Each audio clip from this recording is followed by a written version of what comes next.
E o título, colocou? Oi, gente. Acho que... Entrou já? Entrou, né? Deixa eu ver. Entrou. Olá, bom dia. Vou esperar o povo começar a entrar.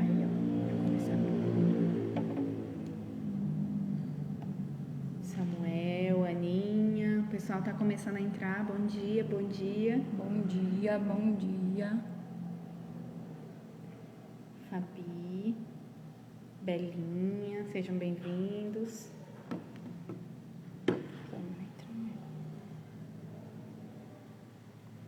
Deixa aqui. Para poder acompanhar.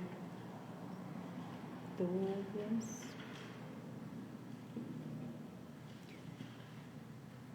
Bom dia, bom dia. Vou fazer o convite para o Robert, que é o nosso convidado. Enquanto a gente vai aqui preparando, esperando começar, né? Hoje a nossa live, eu sou a Beatriz, quase não apareço aqui. Essa aqui é a Priscila e a nossa live vai ser direcionada para esse tema, né? O tema da cura. A Priscila, ela tem uma história, né, que ela quer relatar aqui para vocês. Ela é uma de nossas voluntárias, ela é advogada, atua nos nossos projetos e a gente vai conversar um pouco, vai tomar um café, preparem o seu cafezinho também aí, a gente vai tomar um café e conversar um pouco a respeito da cura em si, né, e através da história da Priscila. Então, Priscila, se apresenta um pouquinho enquanto a gente convida o Robert. Bom dia, pessoal. Bom dia para vocês que estão entrando.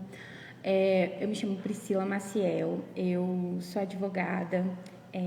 Como a Bia falou, eu sou advogada voluntária aqui no CURI e sou advogada de família. Eu encontrei esse projeto através da Stephanie e me encontrei nele também porque é maravilhoso. Eu sou autora do livro Diário de uma Sobrevivente. Eu escrevi esse livro como uma autobiografia da minha vida mesmo, do meu processo de cura. Aproveitando que o nosso tema da live é o poder da cura, eu resolvi abrir a minha vida e contar um pouquinho do que aconteceu na minha vida até chegar aqui. E aí, a gente vai abrir para pergunta, né, Bia? Isso. Então, ao longo dessa nossa conversa, a gente vai convidar o Robert, que pediu para a Thaís já fazer o convite ali do Robert. E a gente vai conversando, falando a respeito disso. Vocês podem mandar as suas perguntas tanto na caixinha ali, quanto aqui nos comentários. E à medida do possível, a gente vai sanando essas perguntas, né? E vamos bem edificante, assim, nós esperamos. Estamos convidando o Robert agora. E ele está entrando. Olá. Oi, Robert! Oi, Robert, bom dia. Bom dia, seja bem-vindo. Não estamos te ouvindo. Tá ouvindo direitinho? Temos esse pequeno detalhe. O A gente não quê? vai conseguir ouvir ele. Vai ter que tirar o... Só um minutinho, problemas técnicos.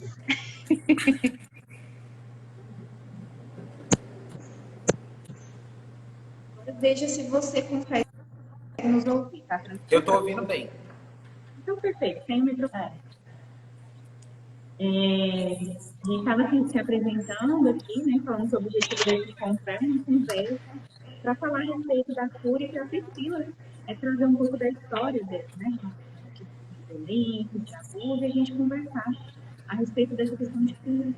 E aí a Priscila se apresentou, eu queria que você se apresentasse para o pessoal que está nos assistindo. Eu sou o Robert, eu trabalho aqui no Instituto Recri, no Hub Social, muito próximo das meninas, e a gente está sempre por dentro, né, por vários ângulos de muitas coisas que estão acontecendo. Então, a nossa intenção mesmo é olhar de várias formas, né, Bibi?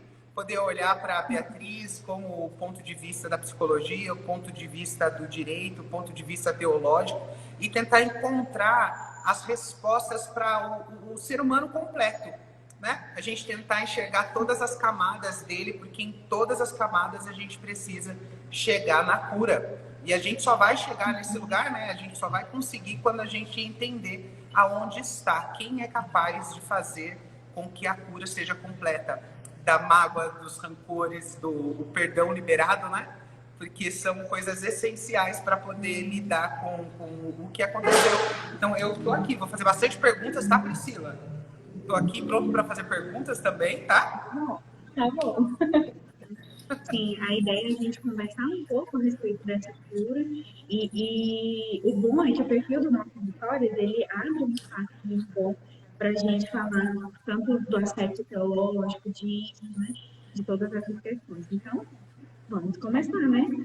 Então, Priscila, conta um pouquinho da sua história, né, de vida, fala para o seu livro, o que tudo traz, fica à vontade. Então vamos lá, vou fazer um resumo aqui rápido. Eu sou nordestina, nasci no Ceará, venho de uma família muito humilde, só que eu saí de lá muito nova, saí de lá com 1 ano e meio, mais ou menos, vim para Brasília com minha mãe. Meu pai biológico, como muitos pais no Brasil, não quis me assumir, não quis nem me conhecer. Então, até hoje, eu não conheço meu pai biológico. Minha mãe, na época, tinha muita vergonha, e aí ela pediu para os meus avós me registrarem no nome deles, então eu não sou registrada nem no nome da minha mãe, olha só, eu sou registrada no nome dos meus avós.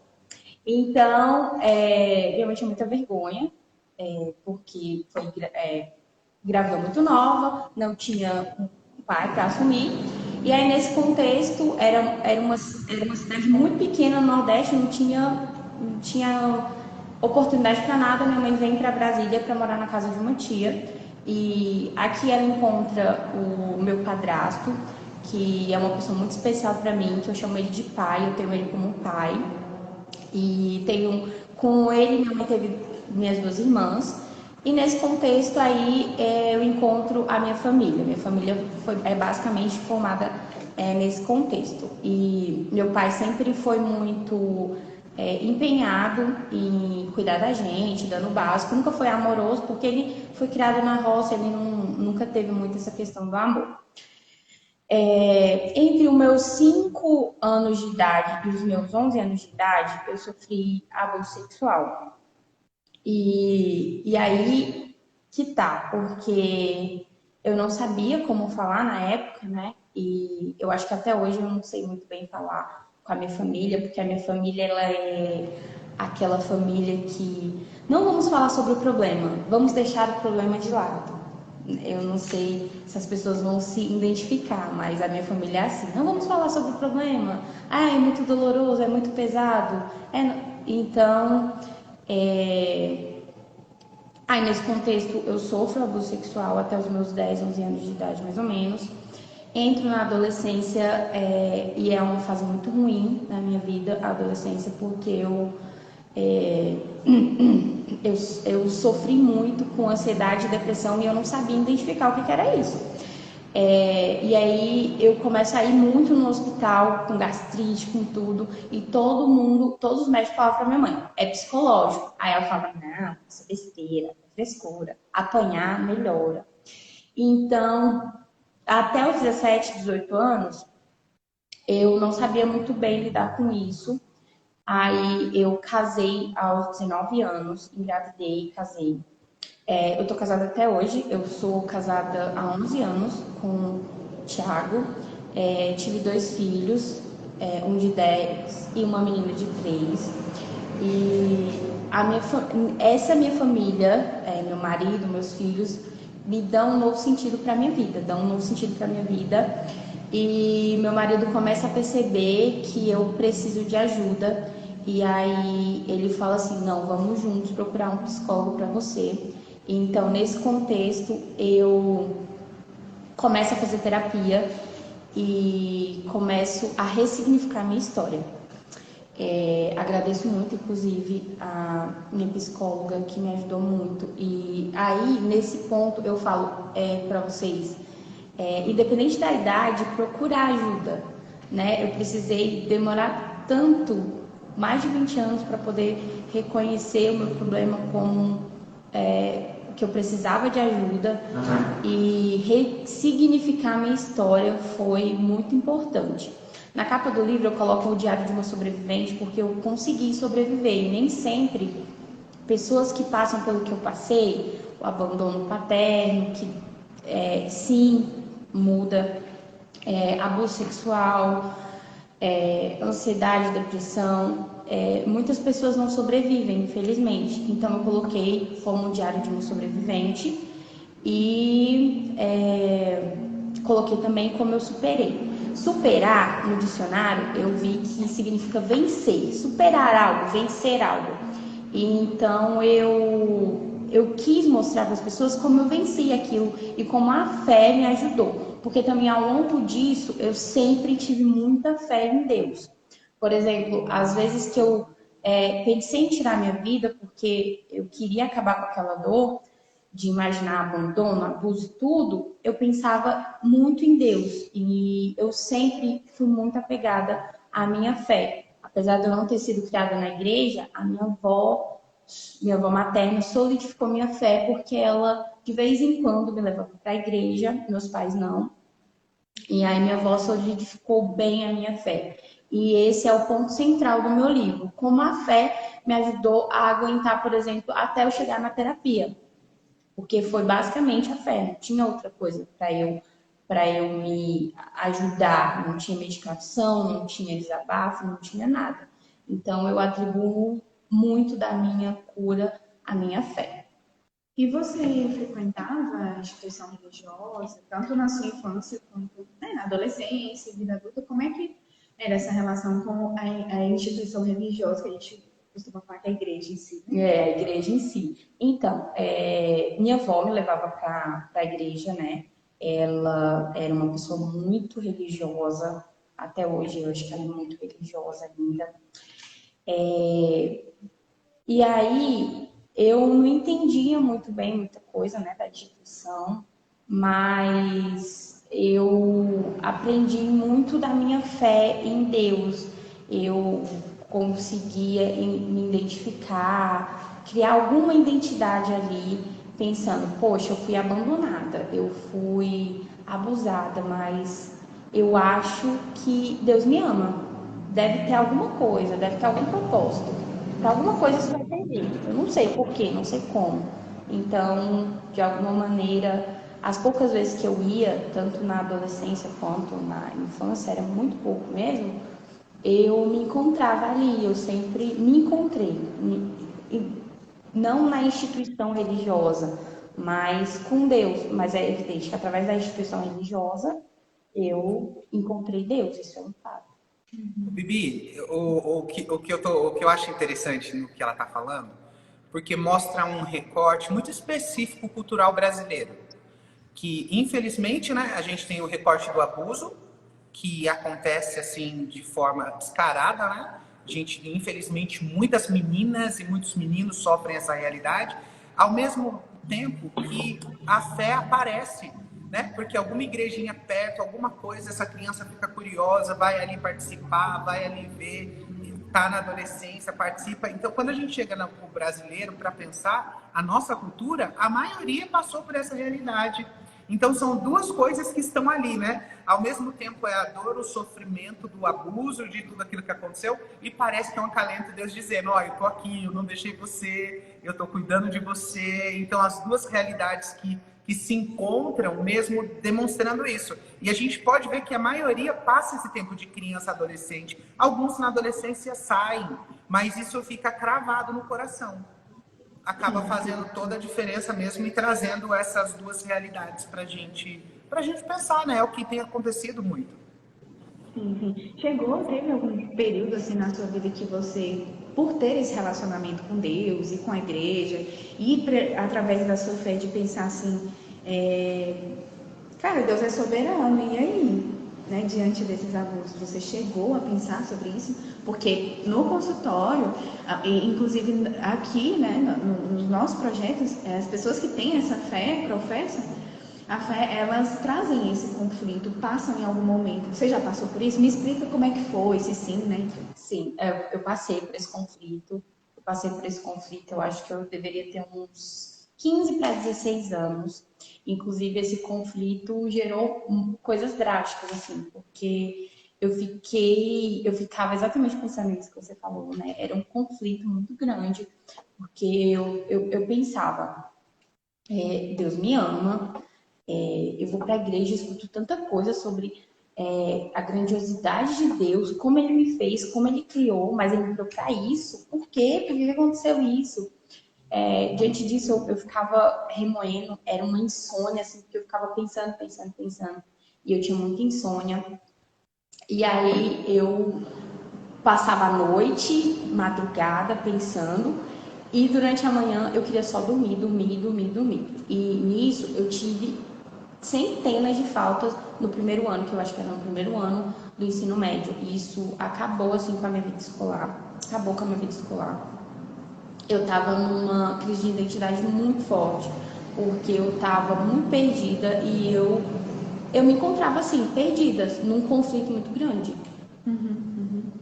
E aí, eu perguntei isso, Robert, para ela, porque, como eu estava falando aqui, tem muitos momentos em que as próprias pessoas que nós acompanhamos questionam o relacionamento que tem com Deus, passam a refletir a respeito disso, observam a soberania de Deus, mas ao mesmo tempo estão muito embriagadas pelo trauma que sofreram, né?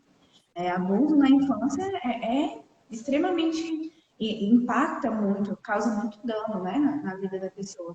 E aí, como que é isso, assim, na questão teológica mesmo, né? Assim, como que a gente poderia pensar a respeito disso, de trazer até mesmo uma reflexão para as pessoas que nós acompanhamos, né?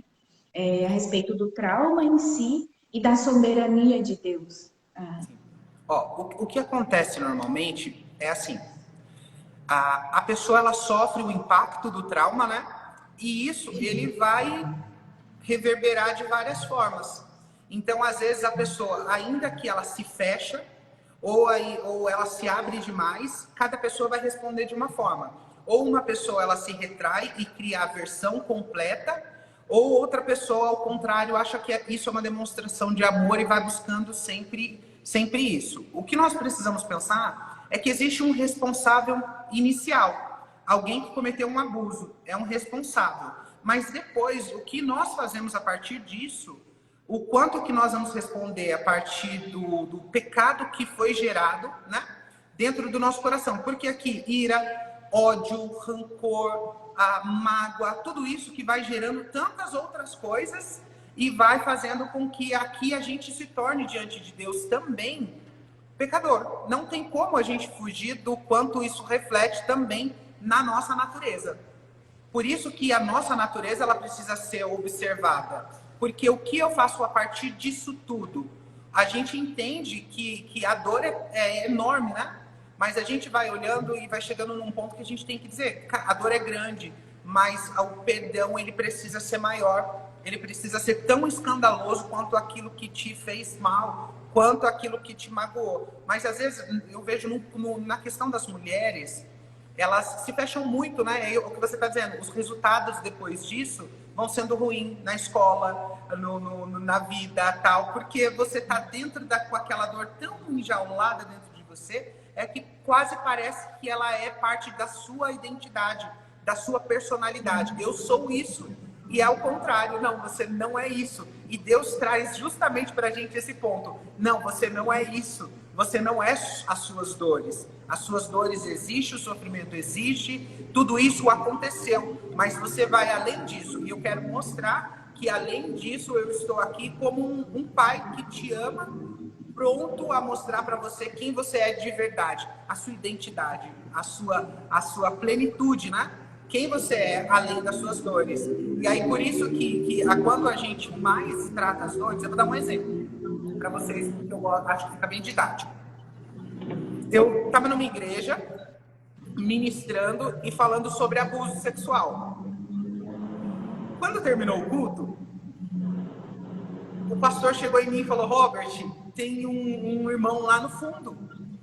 E para mim, eu pensei, eu acho que ele deve estar possesso, alguma coisa está acontecendo, né? Mas eu não imaginava. Ele foi para dentro de uma salinha de material de construção, se escondeu dentro daquele lugar e começou a chorar, estava assim, desfalecido mesmo. Um homem de 45 anos, naquele perfil nordestino, sabe aquele perfilzão nordestino? Aquele cara brucutu que não se dobra, que você olha aquele perfilzão, ele estava arrebentado, porque enquanto eu falava, ele lembrou do abuso dele quando ele tinha 8 anos de idade e como foi. Então ele lembrou, ele reviveu toda a cena e ele jogou tudo aquilo para dentro.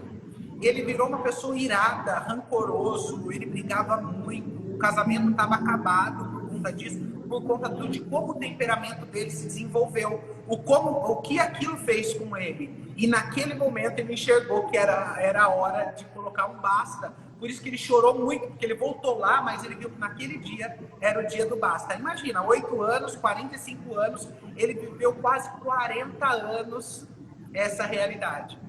Quase 40 anos, uma falsa pessoa por conta disso que ele viveu. E aí ele virou essa pessoa irada. A gente pode olhar e falar assim, mas ele não foi o responsável.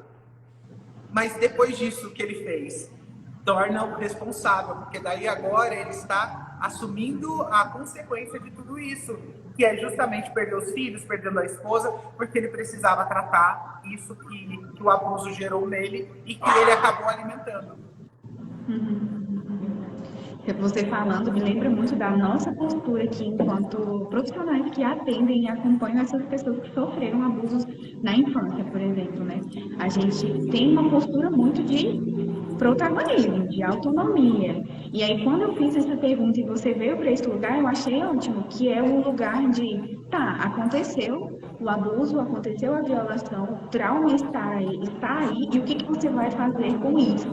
Geralmente, quando as pessoas chegam para nós, a maioria chega muito querendo voltar, sabe? Como se tivesse essa sensação de, não, eu preciso voltar lá, eu preciso retomar esse lugar.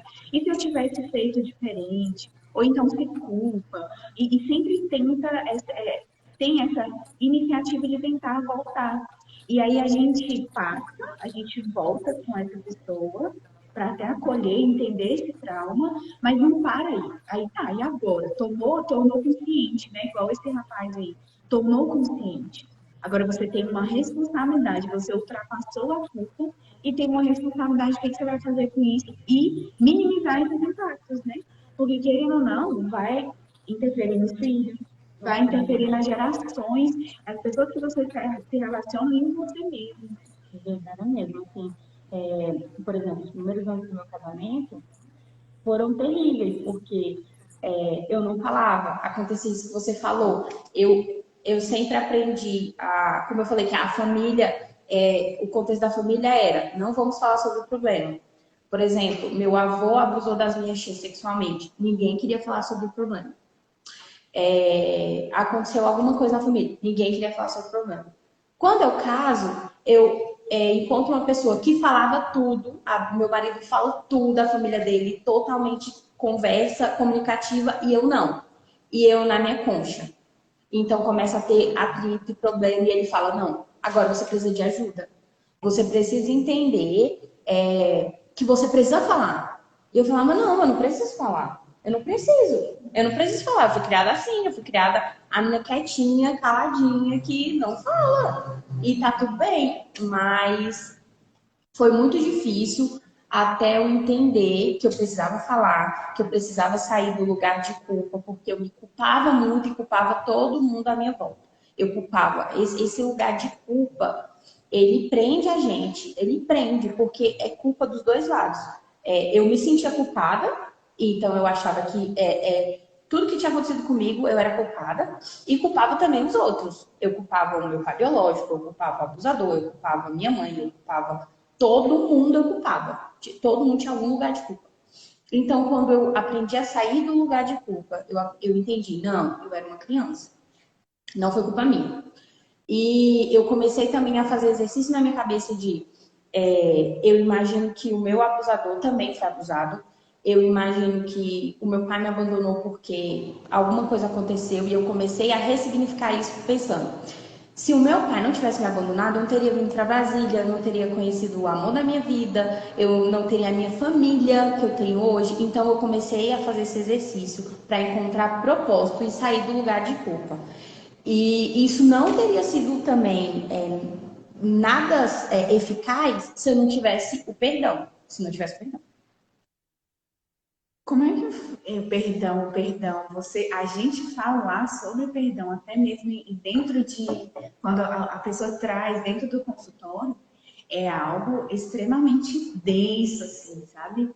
Essa perspectiva de perdão, porque tem esse lado errado, né? De que, não, você precisa perdoar. Aí, o que que as pessoas entendem como perdoar?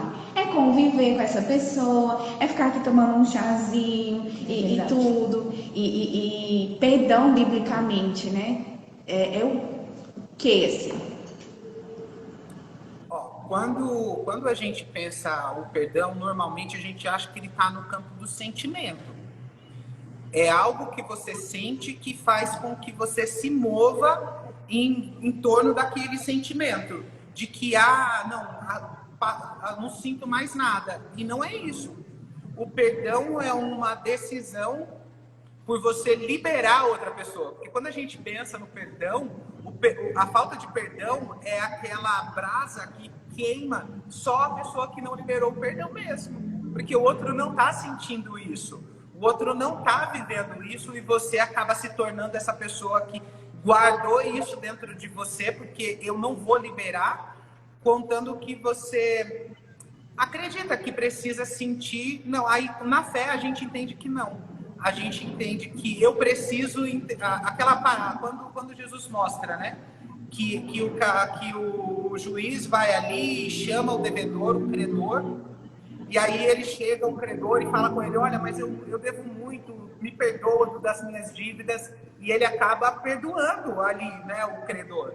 E quando ele sai para a rua, ele já encontra alguém que deve ele, e ele fala: você está me devendo, você vai me pagar tudo, eu vou tomar tudo que é seu, porque você tem que me pagar. Aí o outro olha para aquela situação e fala: mas você acabou de ser perdoado de um monte de coisa e você está cobrando do outro. É porque daí, quando a gente chega nesse lugar de compreensão, né? E a gente entende que nós fomos perdoados primeiro, e por conta desse perdão, né, que Deus nos deu e justificou a nossa vida, nos tornando uma nova pessoa, a gente consegue chegar aqui nesse lugar agora de forma espiritual mesmo. E agora é liberar essa pessoa. Eu vou contar para vocês a minha experiência. Eu gosto de colocar assim, porque eu acho que é didático e é muito efetivo. O meu pai, ele sempre foi, ele não foi o pai presente também, como você colocou, mas ele sempre aparecia. Ele não era aquele homem, ele não foi um bom homem. Ele foi um pai que aparecia, né? E eu achava aquilo ali muito ruim, porque eu queria essa figura dele. E aí, durante muito tempo, eu tratei ele com indiferença. Olha só, guardem aí, indiferença. E depois de adulto, eu fui entender que o ápice do ódio é a indiferença. Mas eu não odeio a pessoa. Mas para você, ela não cheira, não fede, tanto fez, tanto faz, se tá viva ou tá morta. Isso é o ápice do ódio. Mas a gente não consegue entender, muitas das vezes, dessa forma. E para mim era desse jeito. Até o ponto de eu negar míseros R$10 para ele, porque eu queria que ele fosse punido. Então eu era uma pessoa que punia o meu pai sempre que eu podia, por conta dele não poder ser aquilo, porque eu projetei nele, né, alguma coisa, né? Eu projetei nele ser pai. E aí, quando foi em 2014, eu estava fazendo escola de missões, e um dos pregadores, ele contou a história dele.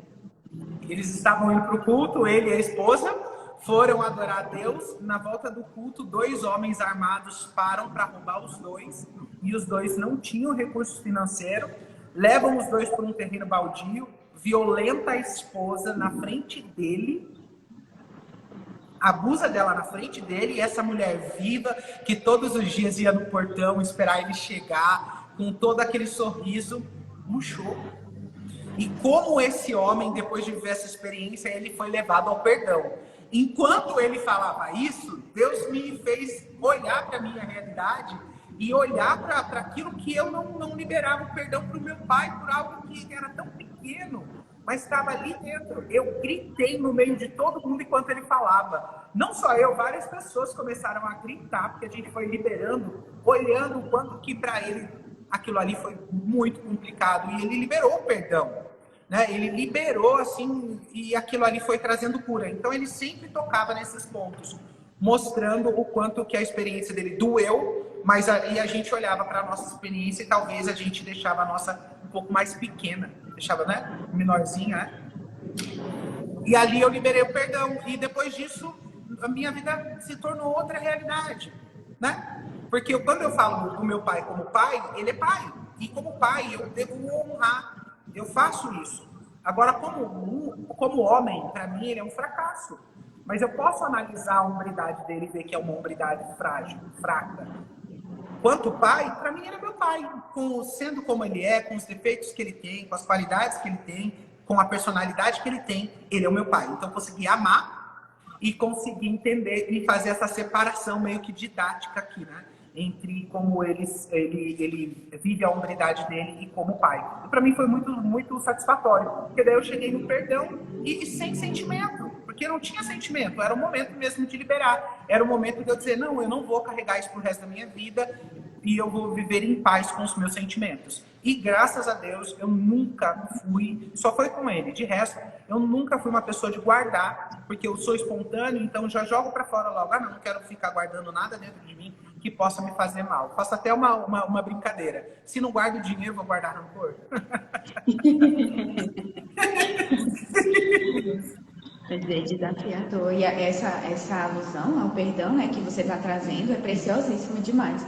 Eu fico pensando, quando eu penso na questão do trauma, da violência, né, penso numa tríade que acompanha muito o processo de cura, que seria passar por essa questão do perdão, porque mesmo que a mulher não professe, eu falo mulher que a maioria é mulher que a gente acompanha, uma fé cristã e não tenha ela tem essa necessidade ou traz em algum momento essa necessidade de perdoar ou não, essa dificuldade. Aí tem a questão do perdão, a questão da denúncia. Da denúncia, não necessariamente, quando a gente fala, a gente pensa em boletim de ocorrência, alguma coisa nesse sentido, mas não necessariamente isso. A denúncia como o dito, aquilo que é dito, igual você trouxe, né? Na minha família existe todo esse sistema de silenciamento das coisas que acontecem. Então, denunciar é dizer, é o dito, né? Então, tem esse aspecto. E o outro aspecto é a culpa, né? Você trouxe também. Então, assim, indo para esse lugar assim, da denúncia em si, eu enxergo muito no seu processo, você falando, o livro como uma denúncia, né? Você não fez um boletim de ocorrência, você trouxe aqui que não conversou diretamente com a sua família, os seus pais a respeito disso, e que você encontrou nessa forma de ressignificar, fazer o livro. E a gente tem várias outras pessoas que nós acompanhamos que eles trazem essa denúncia em outros formatos, do dizer mesmo, essa necessidade de se falar. E eu acho que isso é um caminho, eles andam lado a lado. A culpa, a denúncia e o perdão, eles vão andar ali. Quando você vai trabalhando isso, você vai se aproximando desse lugar de cura e entendendo esse poder dessa cura, né? Na minha perspectiva, assim. Então, a questão da denúncia, ela é outro fator muito complicado, né? Você simbolizou dessa forma, assim. Mas, por exemplo, e as pessoas que nós atendemos, como que elas simbolizam? E elas conseguem, geralmente, chegar nesse lugar? O que você acha, assim, nos atendimentos que você está fazendo aqui com nós? É engraçado porque eu faço atendimentos na parte jurídica, né? Eu sou advogada de família, então eu faço a parte do divórcio, né? São mulheres que sofreram algum tipo de abuso ou vários tipos de abuso e estão ali fazendo divórcio. E toda vez que eu converso com essas mulheres para entender o processo, são mulheres que, por incrível que pareça, quando elas começam a falar, elas falam da infância e da adolescência e em algum momento tem abuso. Eu não sei, é alarmante isso, né? E aí, quando eu pergunto, pelo menos para as que eu já atendi, se elas já denunciaram em delegacia e processo a alguém, elas falam que não. se elas já conversaram com alguém, elas quase sempre falam com pouquíssimas pessoas, principalmente no contexto de família. Elas não conversam muito com a família. Daí eu tiro alguns resultados, né? Que a família ainda era para ser uma rede de apoio. Para mim, tem que ter uma rede de apoio, mas famílias como a minha se estruturaram no contexto de silenciar tudo e assim, não vamos falar do problema. E é isso que eu vejo muito. E igual você falou, né, Bia? A minha forma de denúncia realmente foi esse livro. Porque eu pensava assim, toda vez que eu pensava assim, eu vou me revitimizar se eu falar para a família. Normalmente, o perfil do abusador não é ser um monstro. Não, ele é uma pessoa amada. Tem pessoas ali que rodeiam que ele é. Ele sempre quase sempre, na verdade, ele é bem visto. Então, assim, aí a vítima, como eu no sentido de vítima, o que acontece? A gente fala assim, todo mundo vai acreditar nessa pessoa, ninguém vai acreditar em mim, né? E aí, o que acontece? A gente ficou por muito tempo silenciada. Então, eu sempre pensava, eu não vou falar, não quero falar sobre isso. Por mais que eu tenha terapia, eu não vou falar, enfim. E aí, uma vez a minha tia me contou que ela foi abusada pelo meu avô, né? E aí, quando ela foi abusada, ela simplesmente saiu de casa com 8 anos para trabalhar em casa de família, bem longe. Então, a partir dos 8 anos, ela já trabalhava em casa de família para não ficar em casa. Então, ela saiu de casa muito cedo. E aí, quando ela falou isso, eu me senti apta a dizer para ela o que aconteceu. E aí, ela se sentiu muito culpada, que ela falou assim: Meu Deus, como eu não vi, Priscila, eu tinha passado por isso e não vi. E aí, eu falei assim: Não, eu falei para ela, eu consegui dizer para ela, né? Mas quando eu disse para ela, eu já estava com o livro pronto, tanto que eu dei o livro para ela e ela ficou assim muito chocada. E assim, quando eu falo que minha família é no contexto silencioso, é no contexto de minha mãe nunca quis ler meu livro, porque ela disse que não quer saber o que eu passei, porque ela não quer sentir a dor, ela não. Minha família não quer muito esse contato com o meu livro, porque eles têm medo do que vai estar ali. E aí eu lancei meu livro ano passado, mas eu não queria, ele estava pronto já há muito tempo. Só que eu falava, Deus, eu não quero. E Deus falava assim, o seu testemunho. Você precisa compartilhar esse testemunho. E você precisa ir. Então, demorou muito quando eu tive coragem e coloquei esse livro, e é exatamente isso. Esse livro é uma denúncia, né? É minha forma de tirar isso de mim. E me ajudou muito no processo de cura, inclusive.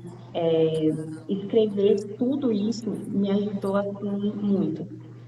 Ó, o que eu vou entendendo aqui, Bia, é que a gente tem uma construção, né? Que a gente vê que as gerações mais antigas, eu acredito que eles ficam a favor do responsável, do abusador. Isso é um fato. E eu vou falar assim, parece um machismo que permeia todo esse ambiente, até as mulheres, fazendo uma rede de proteção, não enxergando o quanto que é negativo para a pessoa que está sofrendo o abuso. O quanto que aquilo vai fazer um mal até incalculável muitas das vezes. No entanto, a nossa geração agora, que a gente está crescendo, né? Eu tenho 36. Aqui a gente está, essa geração está indo. Já é uma geração que não vai tolerar esse tipo de coisa. Porque a gente sentiu, nós temos a informação e o culpado precisa ser responsabilizado pelos seus atos. Seja ele quem for. Seja ele quem for. Porque nós precisamos entender que a criança vai tutelada acima de todas as coisas. Porque a criança está em fase de desenvolvimento, de construção, né? Está em fase de desenvolvimento da identidade, da personalidade e tal. Então, a criança vai tutelada. E é o que a gente não vê, que é um ambiente, né, quase que sistemático. Ele está em todos os lugares, mas eu acredito que daqui a uns anos quando a nossa geração subir 30, a gente tiver com 60, 70, a nossa ótica para essa realidade toda já vai ser completamente diferente. Então, daqui a alguns anos, vai ser natural a denúncia. Daqui a alguns anos, eu acredito, né? Não vai passar batido mais, como passou nos nossos casos. Foram séculos, gerações, né, desse sistema. As políticas públicas, né, de combate ao abuso infantil, o pessoal que estuda essa área traz muito uma perspectiva de um cenário de risco histórico aí, que é como a gente enxerga as nossas crianças, né? Então, a adultização, ou seja, pegar aquela criança e tratá-la como se ela tivesse capacidade emocional e cognitiva mesmo de um adulto, desde vesti-la como um adulto até tratá-la como um adulto. E o outro fator é a sexualização do corpo infantil, que também, ao longo da história, a gente percebe muito isso. Hoje, percebo ainda a adultização da criança e a sexualização do corpo infantil. Acredito que a única coisa que mudou é esse espaço que a gente tem de falar dessas disfuncionalidades, de falar a respeito do abuso. Mas eu acho que a gente precisa repensar muita coisa para não deixar um cenário do abusador passar. Então, quando a gente adotiva, sexualiza a criança, a gente deixa um ambiente muito favorável para o abusador atuar. Quando a gente entrega, por exemplo, quando não existe o exercício, aí eu estava fazendo um levantamento teórico a respeito das estruturas familiares de crianças que sofreram abuso. Estava fazendo esse levantamento. E aí, grande parte das pesquisas traziam um perfil de estrutura familiar muito comum, ou sem a figura paterna, ou sem essa parentalidade, seja a mãe ou o pai ali. Então, um ambiente disfuncional nessa relação com esse pai ou com essa mãe. Então, olha só, né, como a gente tem esse histórico aí nos lares onde ocorre. Tá tocando? Tá ouvindo alguma coisa, né? Não, aqui tá de boa. Aqui o celular do Curi tá tocando, entendeu? Aí, então, ou seja, existem esses sistemas que favorecem. Eu acho que, e aí a gente também tem algumas pesquisas que trazem esse código, né? Seja das vítimas, seja dos abusadores. Não é uma correlação, ou seja, causa e efeito no sentido de eu sofri abuso, eu vou me tornar um abusador ou uma vítima. Porém, há muitos dados que trazem grandes números de pessoas que sofreram abuso na infância e, sei lá, pesquisas com 60%, 58%, sempre um pouco acima da média. Sofreram abuso na infância e agressores ou vítimas que sofreram violência doméstica, ou então os filhos foram abusados, enfim, e tem esse histórico de abuso na infância, proteção na infância. E por que eu estou falando isso? Eu estou falando isso para a gente ir caminhando para essa questão do poder da cura, né? Se a gente não olha para a culpa, para a denúncia, para essa tríade que eu enxergo, que é a culpa, a denúncia e o perdão, dificilmente a gente vai alcançar essa cura, entender o poder dessa cura, né? E como projeto, a gente acredita muito na cura e observa muito o poder dessa cura. É o que nos movimenta para tratar, prevenir, falar sobre abuso infantil, né? Então, assim, vamos falar um pouquinho sobre o poder dessa cura, como que a gente enxerga. Né? Sim.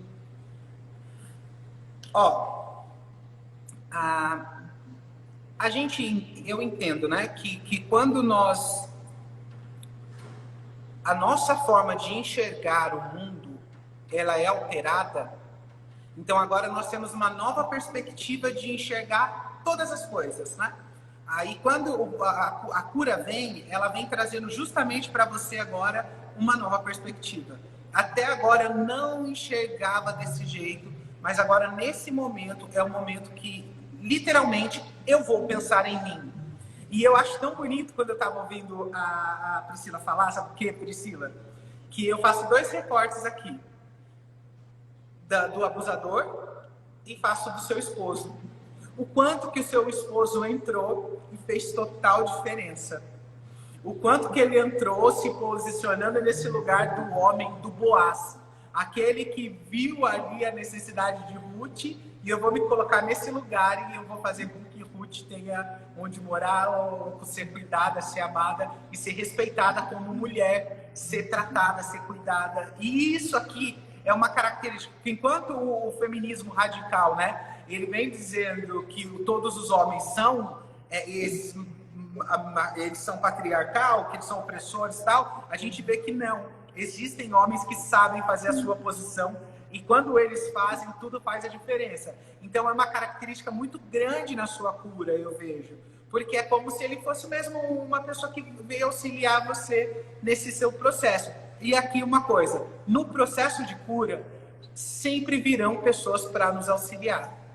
Sempre virão pessoas que irão nos auxiliar a enxergar como chegar na cura. Não vai ser sozinho, ninguém vai conseguir isso sozinho. A gente precisa de outras pessoas, sozinho não dá. Isso para todas as áreas da nossa vida, né? Nós precisamos dos conselhos, nós precisamos do direcionamento, nós precisamos de uma palavra, nós precisamos entender o que Deus pensa também, obviamente.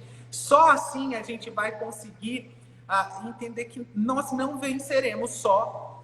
É como a gente sabe que pode ir longe, mas a gente entende que quando talvez uma pessoa traçou já esse caminho, é mais rápido. Ela mostra pra gente, dá pra ir, você consegue, você vai conseguir.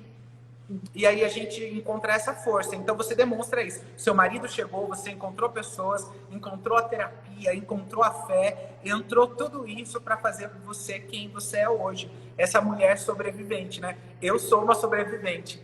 E isso é uma realidade. Somos sobreviventes de uma cultura do abuso, de uma cultura da sexualização precoce. Somos sobreviventes disso graças ao poder da cura que nós encontramos. E não foi algo, né, que é imediato. É um processo. É esse processo de descoberta da cura. E eu acho que a gente tá nesse caminho, né? Até o nosso último dia, a gente está em busca de curar. Porque a humanidade, penso eu, né? Nós estamos em busca de ser feliz e aliviar os nossos sofrimentos. Todo mundo quer isso. Aí quando nós descobrimos que tem como a gente encontrar na fé, nós temos como encontrar na terapia auxílio, nós temos como encontrar nos amigos, nos irmãos, na família, esse lugar, aí a gente vai entender que a gente pode dividir o fardo, a gente pode se sentir, descansar, suportar, né? Quer dizer, o suportar é dar suporte.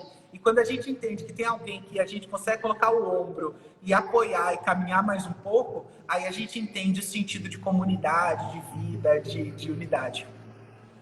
É verdade, não, é muito verdade. Quando você citou aí Boaz, é incrível, né? Porque a minha história preferida da Bíblia, sem dúvida, é a de Ruth.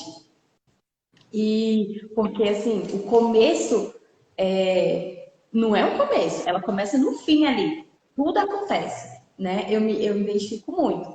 Tudo na minha vida tinha que acontecer ali, no começo, sim, tudo. Mas aí, quando ela encontra Boaz, sim, o contexto muda. Coisas começam a mudar na vida dela. Ela encontra alguém que coloca a capa nela, alguém que cuida, né? E aí a gente sai muito do contexto do mundo, né? Porque o mundo prega que você é capaz sozinho, sim. Você consegue se virar nos 30 sozinha, sim. Você tem que ser independente de pessoas. O mundo prega muito a cultura é muito individualismo, né? Tanto que casamento, pra quê? Pra que casar? Então, assim, quando eu falo assim, não, eu tô casada há 11 anos, eu casei muito nova. Ai, meu Deus, acabou sua vida, né? Estragou. Eu falo, não, a minha vida é, tipo, muito melhor, muito, muito melhor. A minha vida é muito mais feliz. Ter alguém para compartilhar, para me ajudar no processo de cura. Ter os meus filhos, hoje em dia, me faz pensar muito quando eu tô triste, quando alguma coisa... Eu já penso logo nos meus filhos. Então, assim, sair mesmo desse contexto do individualismo. E, para mim, o processo de cura, ele veio com tudo isso. Igual você falou mesmo. Quando eu encontro alguém para me apoiar, que eu consigo falar, que ele consegue enxergar em mim, me ajudar nessa caminhada, tudo começa a mudar na minha vida. Eu faço faculdade, eu me formo em direito, eu sou advogada. Quando eu estava no final da faculdade, ele ficava com a minha filha bebezinha, com 30 dias para eu terminar ali a minha faculdade e conseguir tirar o AB, e ele sempre me apoiando e eu apoiando ele, e assim a gente vive até hoje, um apoiando o outro. E quando os meus filhos falam de família, eles falam, eu quero, o Davi tem 10 anos, ele fala, eu quero ter uma família igual a de vocês. Eu quero muito ter filhos, eu quero. Então, assim, o processo de cura me levou a enxergar outra estrutura de família. Uma estrutura que fala, uma estrutura de família que não usa o silêncio, mas usa a fala, a comunicação. O meu processo de cura foi fantástico nesses. Eu acho que eu ainda preciso encontrar curas para várias outras coisas, mas hoje eu acho que eu já evolui bastante. Ela falando, eu percebo muito a questão da figura masculina, né? É como se fosse um corte, assim, né? Existe um homem além daquilo que eu conhecia, que era a figura do abusador em si, né? Então foi redentivo, curou, né? Ajudou nesse processo de cura bastante esse boato aí, né? É muito. Quer falar? Não, é que é bonito e assim. A gente conversa muito, né, Bi? E a gente. Eu amo o amor. Eu amo ver história de amor, né? E eu vejo isso em você. Eu vejo uma história de amor. Tipo, eu vejo você falar do seu marido mesmo com essa característica mesmo. E isso é lindo. E é isso. Eu não sou super poderosa. Eu não posso todas as coisas. Eu não sou isso que as pessoas estão dizendo. Eu tenho todos os potenciais, mas eu quero dividir tudo isso como uma auxiliadora. É assim, sublime. O poder da cura, né? O poder da cura, gente. A cura ela tem o poder de transformar a pessoa, a família, todo o sistema que está inserido. Ela é uma cura que se expande, né? Quando a pessoa se cura de um trauma, desse trauma específico, por exemplo, ela vai se expandir para todos os cenários. Onde aquela pessoa caminhar, ela vai levar essa cura e para gerações, né? Quando ela se responsabiliza, identifica o trauma e trata esse trauma para curá-lo, ela está assumindo essa responsabilidade, ela está, de certa forma, aceitando a impossibilidade de modificar o que aconteceu e assumindo a responsabilidade de trabalhar todos esses impactos e modificar o futuro, né? O futuro no sentido da criação dos filhos, das pessoas que estão ao meu redor e das minhas gerações. Como eu falei das pesquisas, né?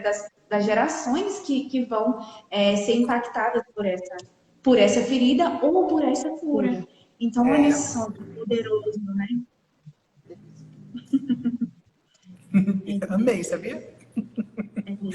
Ouvir ela, poder escutar isso, porque é o que a Bibi está dizendo. As nossas escolhas, elas vão ecoar. Às vezes a gente pensa que as nossas escolhas elas são momentâneas, mas pode não ser, porque elas vão ecoar no futuro e em gerações. E aí a sua história de vitória, a sua história de cura, de resistência, a sua história de família, já está ecoando nos seus filhos e vai para os seus netos, e até que Jesus volte, você está perpetuando esse rompimento que é na estrutura que era criada do abuso. Então há um rompimento aqui, e eu vejo isso assim de forma divina. Deus chega no momento propício e ele muda a história, fala até aqui, chega. Então agora é o momento de uma nova história nessa família. Então é uma nova história nessa geração toda que está vindo. E aí aqui as bênçãos, né, se derrame até 1000 gerações. E isso vai acontecendo, né? E é isso. Nesse momento a gente chega ao fim de um encontro muito bom, muito edificante. Obrigada a vocês dois por dividirem a perspectiva de vocês, você por trazer o seu relato de vida e muito obrigada. Eu também gostei muito, muito obrigado a vocês. Obrigado, Bi. E Obrigado, é Priscila. isso. Deus abençoe você. Obrigada, gente. Eu que agradeço a oportunidade de compartilhar a minha história com vocês. Obrigada, Robert. Gostei muito da sua visão, conversar com vocês, conversar com a Bia. Foi muito bom. Gente, obrigada para quem participou aí. Obrigada. E é isso. Até mais. Tchau, tchau.